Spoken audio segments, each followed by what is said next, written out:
அனைவருக்கும் வணக்கம். இன்னைக்கு நம்முடைய மகாசக்தி சித்திரப்பீடம் வீடியோ பதிவில் என்ன பார்க்க இருக்கோம் அப்படின்னா, ஏவல், பில்லி, சூனியம், செய்வினை, அதே போல முட்டை மந்திரிச்சு போட்டாங்க வீட்டு முன்னாடி, சாம்பலை ஊதி விட்டாங்க. இந்த மாதிரியான பிரச்சனைகள் உள்ள நபர்கள் யாராக இருந்தாலும் அவங்களுடைய பிரச்சனையை ஒரே ஒரு தாயத்து மூலமா எப்படி சரி பண்றது அப்படிங்கிறது இந்த வீடியோ பதிவில் பார்க்க இருக்கோம். இது வரைக்கும் நீங்கள் நம்மளுடைய சேனலுக்கு சப்ஸ்கிரைப் பண்ணலாம் அப்படின்னா மறக்காம சப்ஸ்கிரைப் பண்ணிக்கங்க. அப்படியே பக்கத்தில் இருக்கக்கூடிய பெல் ஐக்கானை கிளிக் பண்ணிக்கங்க. முறை என்ன அப்படிங்கிறத பார்த்தலாம். அமாவாசை அன்னைக்கு என்ன பண்றீங்க அப்படின்னா, குரு ஓரை வரணும். சரிங்களா? அமாவாசையில குரு ஓரை எப்பன்னு பாருங்க. தினமுமே ஓரைகள் 3 முறை வரும். அது எப்ப அப்படிங்கிறத காலண்டர்ல செக் பண்ணிக்கங்க. அமாவாசை அன்னைக்கு குரு ஓரை வரணும். அந்த குரு ஓரையில் என்ன பண்றீங்க அப்படின்னா, காரிய தகடு முன்னத்த நாளே வாங்கி வச்சுக்கங்க. கடையில கிடைக்கும். காரிய தகடு வாங்கி வச்சு 2க்கு 2 அளவு இருக்கக்கூடிய தகடா வெட்டி எடுத்துக்கங்க. 2 இன்ச்சுக்கு 2 இன்ச்சு இருக்கணும். அந்த அளவுக்கு தகடை வெட்டி எடுத்துக்கங்க.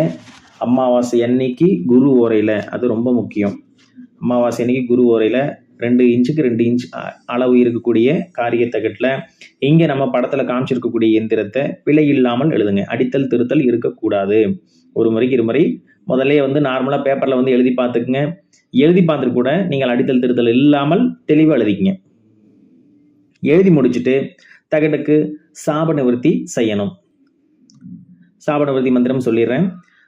ஓம் சக்தி சாபம் நசி நசி, ஓம் சித்தர்கள் சாபம் நசி நசி, ஓம் தேவர்கள் சாபம் நசி நசி, ஓம் மூவர்கள் சாபம் நசி நசி, ஓம் எந்திரத்தின் சாபம் முழுதும் நசி நசி, ஓம் எவரிட்ட சாபமாயினும் முழுதும் நசி நசி.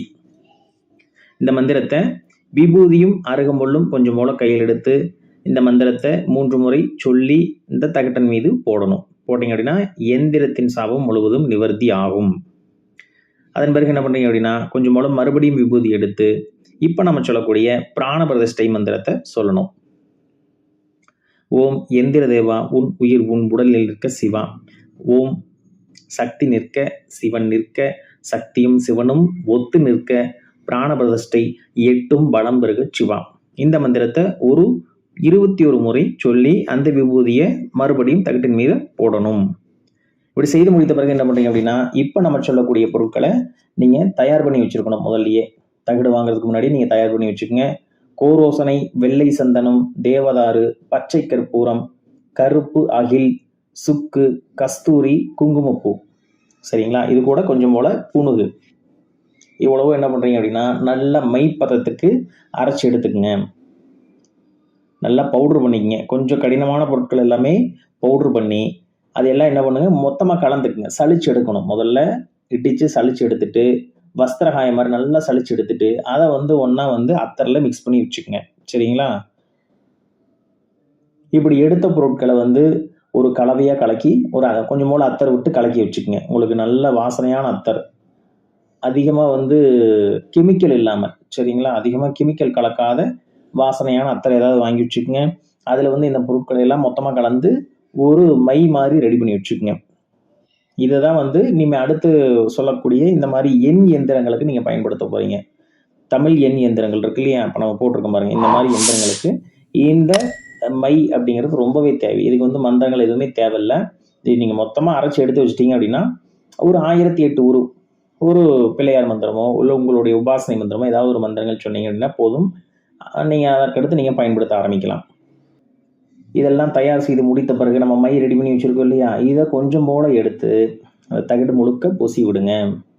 பூசி விட்டுட்டு ஒரு தாயத்துக்குள்ளே போடக்கூடிய அளவுக்கு ரெடி பண்ணி வச்சுக்கோங்க. ரெடி பண்ணி வச்சுட்டு இதற்கு மந்திரம் அப்படிங்கிறது எதுவும் தேவையில்லை. முழுக்க தாந்திரிக முறை தான். மந்திரம் அப்படிங்கிறது தேவையில்லை. முடிந்தால் உங்களுடைய உபாசனை மந்திரமோ உங்களுடைய இஷ்ட தெய்வத்துடைய மந்திரமோ சொல்லலாம். சரிங்களா? அவ்வளோதான் முறையே. இதை நீங்கள் என்ன பண்ணுறீங்க அப்படின்னா, அமாவாசை அன்னைக்கு எழுதுறீங்க.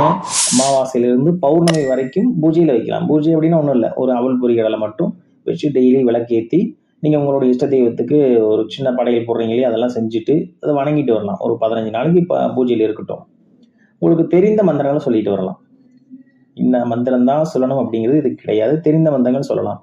இல்லை என்னால் அவ்வளவு நாள் பூஜையில் வைக்க முடியாது அப்படின்னா குறைந்தது 3 நாளைக்கு மட்டும் அந்த நம்ம எந்திரங்களுக்கு தாயத்தில் தயார் பண்ணுறீங்க இல்லையா, அதுக்கு சின்னதாக படையல் வைங்க.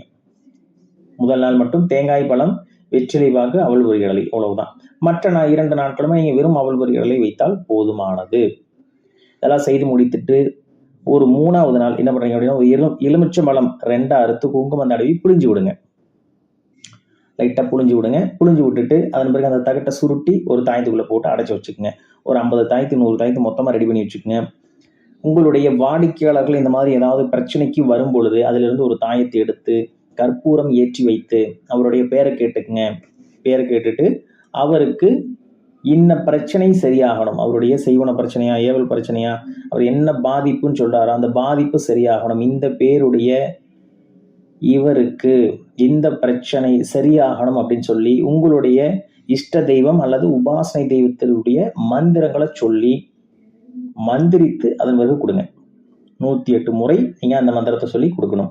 கொடுத்தீங்க அப்படின்னா 100% முதல் நாள்ல இருந்தே மாற்றம் தெரியும். சவால் விட்டு செஞ்சு கொடுக்கலாம். சரிங்களா? ரொம்பவே சிறப்பான ஒரு முறை.